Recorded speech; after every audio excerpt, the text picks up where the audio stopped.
Hey friends, well that last video got a lot of positive attention, and not even for the right reasons. If you're not caught up, the long and short of it is, I was suggesting trying to play Monster Hunter Wilds in a different way that may provide some challenge to those who find it too easy. And even though I did say I was not excusing bad game design, a lot of commenters seemed to think I was defending the game's shortcomings. I guess I should have clarified that you can still enjoy games despite their flaws but at the same time criticize them. And even though I replied these words to some comments, they still couldn't separate the two. This whole thing has made me feel that there's something that needs to be said about the modern gaming scene, at least encompassing the single or cooperative games. It seems some people, and a loud bunch at that, think there can be no room for interpretation for what a game provides other than on the surface. Like defeating the last boss of the game is the end of the enjoyment you can get out of it. And for those who are content with that achievement, that's good. And honestly, it's always been the default way we've consumed content of games. But there are some that may feel dissatisfied because some games don't offer the same level of challenge as, say, a Souls game, where boss fights last long because they have a lot of health to work through, and overall takes a lot of fortitude and patience to beat. The problem is, they seem to use that same metric of difficulty and impose it on other games. This leads them to feel that these games are not as difficult. Now of course this concept of difficulty has been around since ages ago, but I single out Souls-likes because I believe they are what made it apparent in mainstream consciousness, and it also helps it's an easy reference to make. Now if you are of the opinion that this is the best way games should be to enjoy them, I'd say it's valid, but if it somehow makes you not enjoy other games, I think there is merit to embrace a different approach or view of difficulty. I'm not big on labels, but for now, let's call this different view mastery. And for the sake of comparison, let's call the Souls-like approach Fortitude. You may not agree with the exact words, so I'm open to changing them. This is just for ease of referencing the different views. I need to stress that I'm not saying either approach is superior. It's just that you may derive more enjoyment out of different games having a flexible approach. I'd like to work my way to describe the difference between the two with an analogy of comparing parkour versus free running. With parkour, which I would equate to the Fortitude approach, you have the challenge of getting from point A to point B in the shortest route possible with the most efficient energy spending. Let's replace the path that you need to travel with a game. Usually, the games that are designed with this approach in mind will have more obstacles in your way to challenge your ability to bypass or overcome them to get to the end of the path. This can be equated to enemies having a lot of health, high defenses, high damage dealt to the player, etc. This is the classic way of completing a game because it's very intuitive and objective with the goal. However, the downside, in my opinion, is that the enjoyment you can derive out of it is limited to what the game offers at face value. Once you've defeated the last boss, there isn't much to achieve anymore. Maybe speed runs and no hit runs, but for those, you either need to know all the exploits of the game or play the same as normal, just more efficient, since these games usually lack in the department of defensive and movement-based mechanics. For example, the dodge roll and rudimentary parry mechanics. Now for mastery, the equivalent of free running in my analogy. Free running also has the objective of traversing a path from point A to point B, but the efficiency and speed to completion is not the priority. Instead, it's how creative and expressive with your skills you can be along the path. This is often expressed as acrobatics and creative use of the environment to create stylish, more performative movement of the human body. And to equate this to game design, the path of these types of games are less filled with obstacles in your way, but instead include detours and alternate paths that you willingly interact with in order to make your run more interesting. The best example I can give in terms of an existing game would be the Devil May Cry series. You can play efficiently and clear stages like in the Fortitude approach, but the more elaborate and varied your attacks are without getting hit, the higher the points and ranking you can get. The objective isn't as straightforward as simply beating the stage, but how you beat it.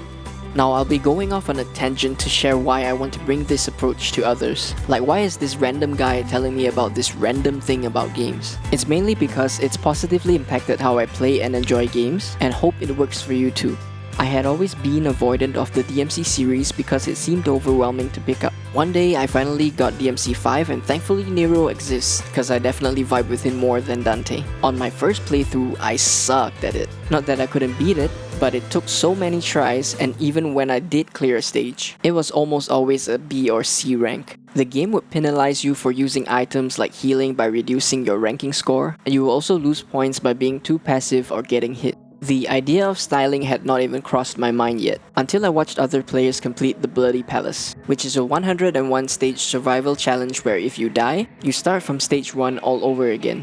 I watched these other players do Max Axe, a perfect timing mechanic, and high-risk, high-execution moves like shuffle to avoid incoming hits. And the more risky and varied their decisions were, the faster the style meter built up, and the faster their devil trigger meter would fill up. That's a resource you use to go into a powered-up state. So I tried to emulate them, and with a lot of elbow grease, I finally beat stage 101. That made me curious. Could I bring what I've learned to revisit the stages I had low rankings before? Would I be able to surpass my previous achievements? Turns out I could. I started getting S ranks, and kept trudging along on all difficulties and finally got the all S rank achievement, which to this day is still only achieved by 1.2% of players. And even after all that, I still felt like going back and learning new tech to make my runs as interesting as my skills allowed. Because on my journey to 100% the game, I discovered that not only the achievement of playing well felt good, but the fights themselves felt awesome when you kept up the tempo, flowing with the enemies without the need to stop to heal, for example. And this is even before I learned how to jump cancel. That opened up a whole new can of worms. I am still learning and figuring out new ways to play the game, and still find enjoyment in it.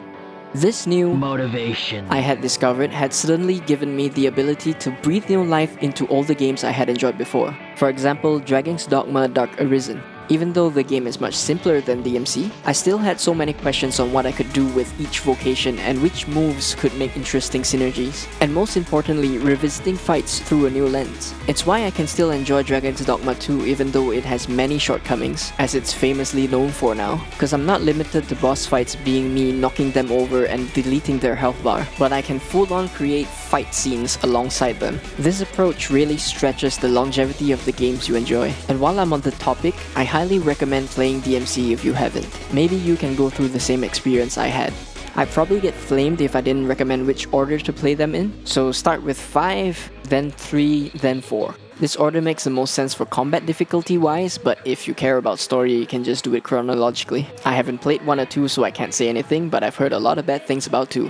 Anywho, to bring it back to the Monster Hunter context, I get that people think that games shouldn't coddle their players, and I agree that using the clearly intended mechanics like the sacred recoveries and flash bombs is just the intuitive approach, and by default gives the player too much power. This should definitely be called out on, but to be fair to all players, there are people still failing quests, and that makes me think, while it may be easy for me, it's not necessarily easy for others. And if the game being too easy for us makes us feel bad for playing it, my thought process is to apply what I learned from the time I spent playing DMC. Just have harder goals that the game still allows for but not necessarily is spelled out for us. Now I just know someone might come and comment using the analogy of playing the game with one hand tied up or something of that nature. That is just dishonest and being hyperbolic. I only recommended not to use items that disable the monsters. You still have full control over your character. If anything, I'm telling you not to tie up the monster's hands. Bad analogy. Might I add, you have a whole spectrum of what to use and not to use between the extremes. And don't you think it's a waste not using your weapon's extensive moveset? Anyway, I wish there was a style mode for Monster Hunter. That would be awesome. It will materialize the self-imposed challenges, I guess. The incoming arena quest could be a good stand-in for that, but for now, style mode can still exist for myself, and that provides me with enough fun to enjoy the game. Maybe after all my yapping, this still might not appeal to you, but that is fine. You don't have to accept what I have to offer. I was simply providing a way to not feel bad for playing something you like. I think that's all I have to express for now. If I left out anything important, I might put it in the pinned comment or make another video. Take care and have fun, guys. Jester signing off.